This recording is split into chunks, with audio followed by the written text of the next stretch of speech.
హైదరాబాద్ సృష్టి test tube centre కేసులో దర్యాప్తు కొనసాగుతోంది. నిర్వాహకురాలు డాక్టర్ నమ్రత్తో పాటు 7గురిని అరెస్ట్ చేశారు. 7గురు నిందితులను రిమాండ్కు తరలించారు పోలీసులు. నిందితులను మారేడ్పల్లిలోని జడ్జి ఎదుట హాజరుపరిచారు గోపాలపురం పోలీసులు. నిందితులకు 14 రోజుల పాటు రిమాండ్ విధించారు న్యాయమూర్తి. 7గురిని చంచల్గూడ జైలుకు తరలించారు. సిటీలో స్పర్మ్ సేకరించి అహ్మదాబాద్ ఫెర్టిలిటీ సెంటర్లకు తరలిస్తున్నట్లు గుర్తించారు పోలీసులు. రెజిమెంటల్ బజారులోని Indian sperm tech manager Pankaj సోనీని ప్రధాన నిందితుడిగా చేర్చారు పోలీసులు.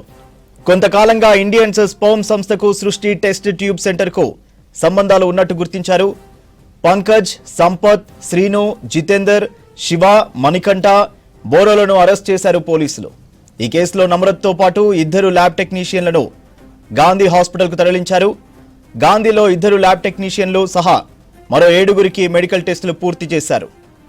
Test tube baby centre doctor మోసాలపై మరిన్ని డీటెయిల్స్ ధనరాజ్ లైవ్ లో అందిస్తారు. ధనరాజ్, సూర్య, ఈ టెస్ట్ ట్యూబ్ సంబంధించినటువంటి మోసం సంబంధించిన వ్యవహారంలో ఇప్పటికే 7గురు నిందితులుగా ఉన్నటువంటి వారిని కూడా రిమాండ్కు తరలించారు. అయితే మనం చూస్తున్నటువంటి ఈ టెస్ట్ ట్యూబ్ సంబంధించిన నిర్వాహకం వ్యవహారంలో చూసినట్టయితే కూడా మొత్తం ఈ 7గురు కలిసి అంటే ల్యాబ్ టెక్నీషియన్తో పాటుగాను ఈ ఐవీఎఫ్ సంబంధించినటువంటి నిర్వాహకులుగా ఉన్నటువంటి నమ్రతను మొత్తం ఈ 7గురు కలిసి కూడా పెద్ద ఎత్తున వివిధ అంటే పిల్లలు లేనికి సంబంధించిన వారు ఎవరైతే వస్తారో వాళ్ళకు పిల్లలు కలిగేలాగా మొత్తానికి వాళ్ళకు సంబంధించినటువంటి సెంటిమెంట్ను క్యాచ్ చేసుకుంటున్నారు.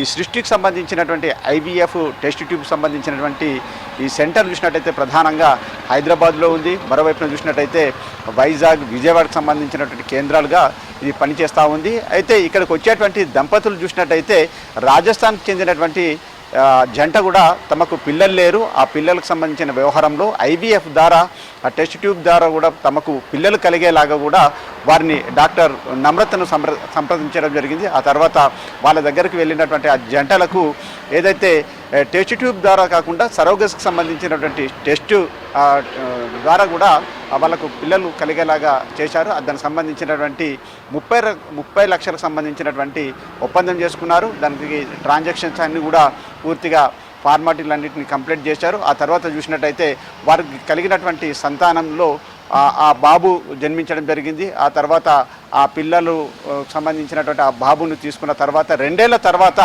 ఆ బాబుకు చాలా వరకు వైద్య పరీక్ష సంబంధించినటువంటి పరీక్షలు చేయగా ఆ బాబుకు కొంతవరకు అంటే రకరకాల సంబంధించినటువంటి ఇన్ఫెక్షన్స్ కావచ్చు, అతనికి క్యాన్సర్కి సంబంధించినటువంటి కారకంతో కూడా ఇతర సంబంధించినటువంటి డాక్టర్లు గుర్తించారు.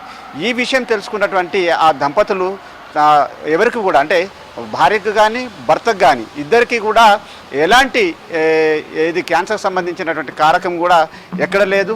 అంతేకాకుండా వంశపారంపర్యంగా కూడా చాలా వరకు 2-3 తరాలకు సంబంధించిన హిస్టరీకి అంతా కూడా చెక్ చేయడం జరిగింది. మొత్తం ఈ వ్యవహారం పైన తమకు డౌట్ వచ్చినటువంటి దంపతులు పూణేకి సంబంధించినటువంటి ల్యాబ్ ద్వారా కూడా టెస్టులు చేశారు. ఆ తర్వాత ఈ ఇద్దరికి సంబంధించినటువంటి డిఎన్ఏ కాకుండా ఇతరులకు సంబంధించినటువంటి డిఎన్ఏ బయటపడడంతో మొత్తానికి ఈ నిర్వాహకం బయటపడ్డది. ఆ తర్వాత ఈ విషయంలో డాక్టర్ సృష్టి యాజమాన్యమైనటువంటి నమ్రతను సంప్రదించినటువంటి క్రమంలో దీనిపైన పూర్తిగా మరోసారి డిఎన్ఏ పరీక్షలు చేయమని కోరినటువంటి క్రమంలో ఆమె ససేమిరా అంటూ ఒప్పుకోలేదు. ఆ తర్వాత ఈ విషయంపైన గోపాలపురం పోలీసులను ఆశ్రయించినటువంటి క్రమంలో మొత్తం ఈ వ్యవహారం అంతా కూడా వెలుగులోకి రావడం జరిగింది. ఏదైతే పిల్లలు లేరని వచ్చినటువంటి దంపతులను పూర్తిగా వాళ్ళ సెంటిమెంట్ను అంతా కూడా క్యాచ్ చేసుకొని లక్షలాది రూపాయలు అంటే ఇప్పుడున్న ఈ రాజస్థాన్కి సంబంధించినటువంటి జంట దగ్గరనే 30 లక్షల రూపాయలను వసూలు చేశారు. ఇలా వచ్చేటువంటి ప్రతి దంపతులు వాళ్ళ యొక్క సెంటిమెంట్ను అంటే పిల్లలు లేరనో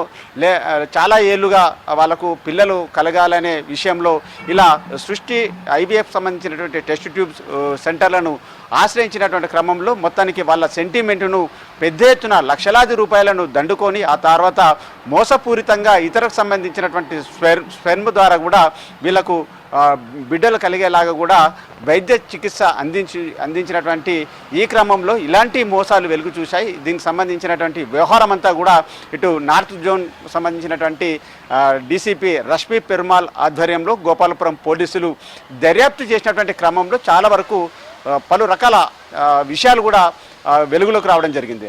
ఏదైతే ఇతరులకు సంబంధించినట్టు కోల్కతా కావచ్చు, ఒరిస్సాకు సంబంధించినటువంటి వాళ్ళంతా కూడా పెద్ద ఎత్తున ఈ ఇండియన్ స్పెర్మ్ టెక్నాలజీకి సంబంధించినటువంటి ద్వారా కూడా వాళ్ళు ఎలాంటి పర్మిషన్ లేకున్నప్పటికీ కూడా వివిధ యూత్ ద్వారా కావచ్చు, వేరే ఇతరుల ద్వారా ఆ స్పెర్మ్ను కలెక్ట్ చేస్తున్నారు. ఒక్కొక్కరికి 4,000 రూపాయలు ఇచ్చి వాళ్ళ స్పెర్మ్ను కలెక్ట్ చేసి ఆ తర్వాత ఎవరైతే బిడ్డలు కలగాలని వచ్చినటువంటి వారికి వాళ్ళ తల్లిదండ్రులకు సంబంధించినటువంటి ఇద్దరి స్పెర్మ్ ద్వారా బిడ్డలు కలగజేయడం కాకుండా ఇతరులకు సంబంధించినటువంటి స్పెర్మ్ తోటి బిడ్డలను అక్రమ మార్గంలో చీటింగ్ చేస్తూ మోసపూరితంగా ఇలాంటి వైద్యం అందించినటువంటి డాక్టర్ నమ్రత పైన కూడా ఇప్పటికే బిఎన్ఎస్ చట్టం ప్రకారంగా కూడా ఎక్స్టార్షన్తో పాటుగాను మొత్తం మీద పలు రకాల చీటింగ్ సంబంధించి ఫ్రాడ్కి సంబంధించినటువంటి కేసులను కూడా పెట్టడం జరిగింది. ఇక ఈ వ్యవహారంలో అంటే డాక్టర్ నమ్రత చూసినట్టయితే టెస్ట్ ట్యూబ్ సెంటర్లను ఈ ప్రధానంగా హైదరాబాదులో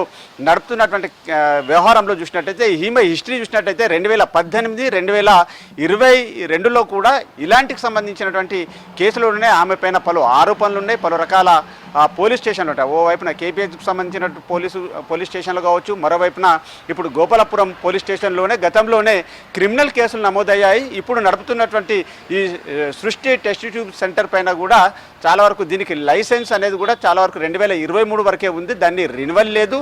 ఈ వ్యవహారం పూర్తిగా దాచిపెట్టి ఆ తర్వాత మీరు మరొక ఇండియన్ టెక్ స్పెర్మ్ ల్యాబ్ ద్వారా కూడా ఇతరుల స్పెర్మ్ ద్వారా ఇలా వైద్యం చేసి మోసపూరితంగా లక్షలాది రూపాయలను దండుకుంటున్న వ్యవహారము ఇటు పోలీసులు గుర్తించారు. దీనికి సంబంధించి డిఎంహెచ్ఓ ద్వారా కూడా వైద్య ఆరోగ్య శాఖ కూడా దీనిపైన దర్యాప్తు ముమ్మరం చేయడం జరిగింది. ఇక నమ్రతతో పాటుగాను చాలా వరకు 7 కలిసి ల్యాబ్ టెక్నీషియన్లు అందరూ కలిసి కూడా ఇలాంటి దందా నిర్వహించినటువంటి క్రమంలో మొత్తం వీళ్ళ దర్యాప్తు సంబంధించినటువంటి వారిలను విచారించి వాళ్ళ ఎవిడెన్స్ని అన్నిటిని కలెక్ట్ చేశారు. ఇక వాళ్ళను స్పెషల్ జడ్జి ముందు ప్రవేశపెట్టి వాళ్ళను 14 రోజుల పాటు రిమాండ్ పంపారు. ఇక తదుపరికి సంబంధించి వాళ్ళను కస్టడీ తీసుకునేందుకు విచారణ కొనసాగించి అంటే కస్టడీ పిటిషన్ వేసి మళ్ళీ దర్యాప్తు చేసినట్టయితే చాలా వరకు దీనికి సంబంధించినటువంటి అంతర్రాష్ట్రీయంగా కొనసాగుతున్నటువంటి ఈ వ్యవహారం పైన కూడా మరి కొన్ని విషయాలు కూడా వెలుగులోకి వచ్చే అవకాశం ఉంది. సూర్య.